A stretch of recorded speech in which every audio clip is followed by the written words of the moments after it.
Ketika mendengar kata guru, kira-kira sosok seperti apa yang pertama kali terbayang di benak kalian? Sosok yang dihormati, disegani, berwibawa, peduli, dan gambaran lain yang menunjukkan betapa terhormatnya profesi seorang guru sebagai ujung tombak pembentuk pola pikir sebuah generasi untuk menjadi manusia berkualitas di masa depan nanti. Dan harusnya memang seperti itulah sosok seorang guru di mata murid-muridnya. Sosok yang disegani, sosok yang dihormati oleh para siswa-siswanya. Cuman sayangnya teman-teman, seperti yang kita tahu belakangan muncul fenomena yang cukup miris di dunia pendidikan, di mana belakangan banyak sekali guru yang terlibat masalah hukum hanya karena tindakan mereka yang didasari oleh niat baik untuk mendisiplinkan siswanya yang masih menjadi tanggung jawab mereka, para guru ini. Dan dari banyak sekali kasus kriminalisasi guru, beberapa yang viral diantaranya ada kasus Bu Maya. Beliau adalah seorang guru SMP yang dijebloskan ke penjara hanya karena mendisiplinkan siswanya dengan mencubit setelah siswanya ini nggak sengaja nyiram beliau dengan air sisa bekas pel. Ada juga kasus Pak Guru Zaharman, bahkan beliau sampai buta matanya setelah diketapel oleh orang tua murid yang nggak terima anaknya ditegur karena merokok di lingkungan sekolah. Dan kasus paling baru yang lagi viral belakangan yang mungkin kita semua udah tahu, ada kasus Ibu Guru Supriyani, teman-teman. Beliau adalah seorang guru SD di Sulawesi Tenggara yang dipidanakan oleh orang tua siswa karena dituduh mukul anaknya pakai sapu ijuk. Pada saat itu kan saya ada di kelas saya, kenapa saya dapat tuduhan seperti itu? Pokoknya kasihan banget teman-teman Ibu Supriyani ini. Selain karena beliau dipidanakan karena tindakan yang tidak dia lakukan, udah gitu masih dimintain duit 50 juta lagi teman-teman sama oknum penyidik kepolisian. Katanya kalau mau berakhir damai. Dan selain itu juga mobilnya ditembak teman-teman sama orang tak dikenal. Yang mana kita tahu ya, orang tak dikenal ini pasti berasal dari pihak mana. Yang jelas pihak yang sangat familiar dengan senjata api dong. Pokoknya kasihan banget teman-teman Ibu Supriyani ini. Resiko sebesar itu harus ditanggung oleh seorang guru honorer dengan gaji yang cuma 300.000 sebulan.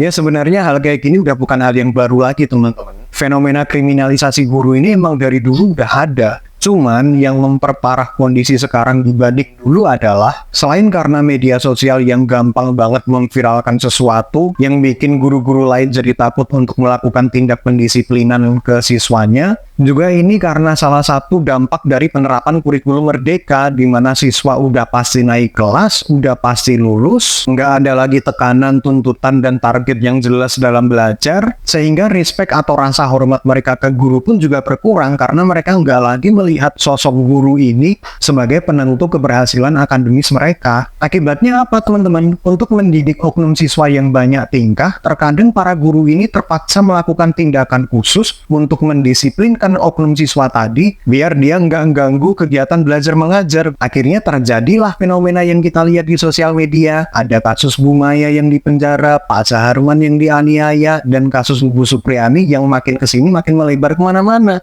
Dan ini dampaknya nggak main-main teman-teman. Para guru yang punya niat baik ini jadi takut mendidik siswanya untuk disiplin. Mereka lebih milih untuk nggak ngurusin pendidikan moral dan ngajar sekedar untuk kerja aja. Dan menurut gua nggak salah kok kalau mereka mengambil sikap kayak gitu. Karena seperti yang kita tahu teman-teman, profesi guru ini gaji nggak seberapa tapi resikonya pidana bos.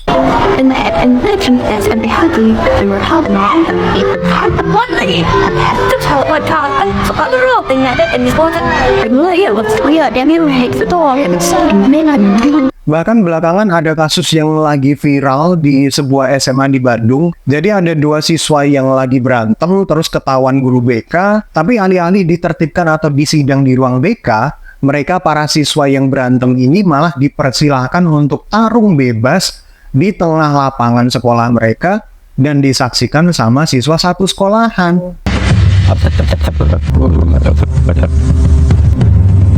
Jadi udah kayak gladiator aja nih sekolah. Dan sekarang pertanyaannya, apakah guru BK ini salah mengambil tindakan untuk membiarkan siswanya tarung bebas di tengah lapangan dan disaksikan sama seluruh siswa satu sekolah? Secara aturan memang iya, tapi sebagai manusia yang punya empati, harusnya kita ngerti kenapa guru BK ini lebih milih untuk membiarkan hal itu, karena mungkin dia takut niat baik dia untuk mendisiplinkan siswanya yang berantem ini justru malah membawa dia berurusan sama jalur hukum, justru malah merugikan dia. Jadi meskipun salah secara aturan, tapi masuk akal ketika dia memilih untuk melakukan hal itu, karena lagi-lagi teman-teman, profesi guru ini gaji nggak seberapa, tapi resikonya pidana, resikonya gede banget. Dari sini kelihatan teman-teman betapa rendahnya kehormatan seorang guru dan peraturan sekolah di mata oknum siswa-siswa yang bandel-bandel ini. Dan ini bukti bahwa dampak fenomena kriminalisasi guru ini beneran nyata dan merata. Semua guru merasakan, semua guru ketakutan. Kejadiannya di Sulawesi Tenggara, tapi dampaknya sampai ke Bandung. Dan menurut gue ini fenomena yang sangat amat mengkhawatirkan teman-teman. Bayangin aja kalau di masa perkembangannya para siswa ini nggak diajari untuk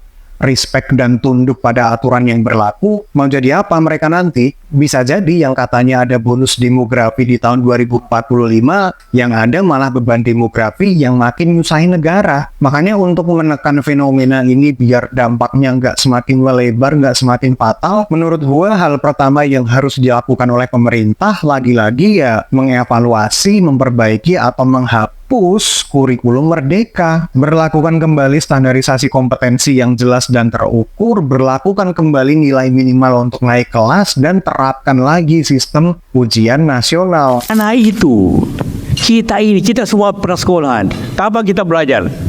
Kan kalau mau ujian, ya kan? Kalau tidak ada ujiannya, kapan belajarnya? Selain untuk meningkatkan semangat belajar siswa dengan target dan tujuan yang jelas, juga untuk meningkatkan rasa hormat mereka ke guru. Karena mereka nantinya akan memandang guru ini sebagai salah satu penentu kesuksesan akademis mereka, sehingga mereka segan untuk melakukan hal bodoh di depan guru. Dan ketika ada target dan tujuan yang jelas, ada tekanan dan tuntutan yang mendorong mereka untuk lebih giat belajar, maka keinginan untuk melakukan hal-hal bodoh pun juga bisa ditekan. Ya ibarat kita main GTA lah, kalau nggak ada misinya kalian biasanya ngapain sih? Muter-muter nggak jelas, mukulin nenek-nenek, nembakin gangster, dan hal-hal bodoh lain yang terpikir karena nggak ada tujuan yang jelas. Sama, sekolah pun juga gitu, kalau nggak ada tujuan yang jelas, nggak ada tekanan dan tuntutan yang jelas, jadi mereka kepikiran untuk melakukan hal-hal yang aneh. Karena mau dapetin validasi eksternal dari akademis udah nggak bisa karena nggak ada standar yang jelas, jadi mereka mencoba untuk dapetin validasi eksternal dengan melakukan hal-hal yang lain. Dan kadang hal-hal lain itu ya hal-hal yang bodoh-bodoh ini. Tapi pertanyaannya, apakah memperbaiki kurikulum merdeka bisa sepenuhnya mengatasi masalah krisis moral para siswa? Enggak, Pak, nggak cukup. Karena itu baru menumbuhkan kesadarannya aja, belum mengatasi masalahnya. Maka untuk mengatasi krisis moral yang lagi marak terjadi sekarang, untuk membentuk, menjaga, dan memperbaiki attitude para siswa ini untuk lebih respect sama guru dan lebih tunduk pada aturan sekolah yang berlaku, tanpa perlu tindakan khusus untuk mendisiplinkan siswa yang bisa menyeret guru ke masalah hukum, maka berlakukanlah sistem poin yang ketat yang spesifik mengatur bagaimana siswa ini harus bersikap di lingkungan sekolah. Misalnya gini, ketika seorang siswa ketahuan merokok di lingkungan sekolah, dia kena poin 5. Atau ketika siswa ini ketahuan ngikut tawuran atau berantem sama temennya, dia kena poin 10. Nantinya ketika kenaikan kelas, maka poin ini akan jadi pertimbangan untuk naik kelas. Kalau poin siswa ini udah mencapai 100, ya mereka akan tinggal kelas karena dinilai attitude-nya nggak bagus. Atau ketika poin siswa ini udah 200, ya dia akan dikeluarin dari sekolah karena dinilai attitude-nya udah sangat amat tidak bagus. Maka dengan menerapkan sistem poin yang ketat, guru-guru jadi nggak perlu lagi capek-capek untuk melakukan tindakan khusus untuk mendisiplinkan siswanya, kayak nyubit atau apalah. Cukup ditegur aja biasa. Kalau nggak mempan, langsung kasih poin. Maka dengan begitu, siswa-siswa ini jadi segan untuk melakukan hal-hal yang di luar aturan. Siswa akan lebih hormat ke guru tanpa guru capek-capek untuk melakukan tindakan pendisiplinan, dan juga mereka, para siswa ini akan tunduk pada aturan sekolah karena mereka takut sama sistem poin itu. Jadi nggak ada lagi tuh gladiator kayak di SMA di Bandung tadi. Dan yang terakhir teman-teman, ketika ada lagi kasus kriminalisasi guru seperti yang menimpa Ibu Supriyani ini, menurut gue yang paling penting adalah menyediakan pendampingan hukum yang dipantau langsung dari pusat. Kenapa gue bilang dipantau langsung dari pusat? Karena belajar dari kasus Ibu Supriyani ini, yang dia lawan di persidangan itu adalah polisi yang sepertinya punya banyak koneksi di pemerintahan daerah. Itu yang bikin tekanan yang diterima sama Bu Supriyani ini besar banget. Mobilnya ditembakin, dimintain duit 50 juta, dan disomasi sama bupatinya sendiri. Jadi dengan pendampingan hukum yang dipantau langsung dari pusat, maka guru-guru yang sedang menjalani masalah hukum ini jadi punya kekuatan atau harapan untuk menjalani proses hukum yang seadil-adilnya. Jika seandainya dia terbukti tidak bersalah. Ya memang secara tertulis setiap orang di mata hukum itu sama. Tapi kan kita udah dewasa ya, kita nggak polos-polos banget gitu. Yang namanya backingan itu sangat berpengaruh untuk mendapatkan keadilan di negara ini. Dan kita semua tahu kan itu.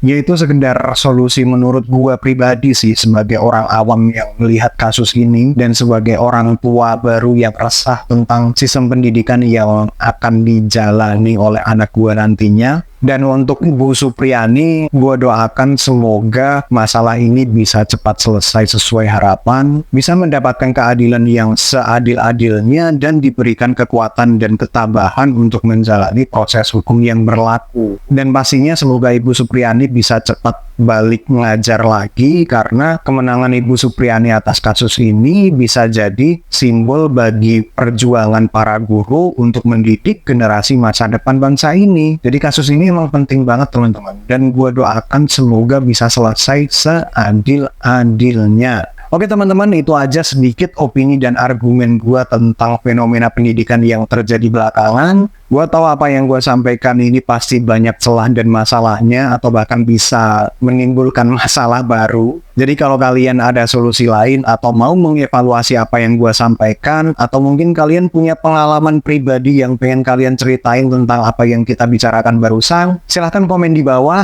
kita diskusi di sana, dan sampai ketemu di video selanjutnya. See ya.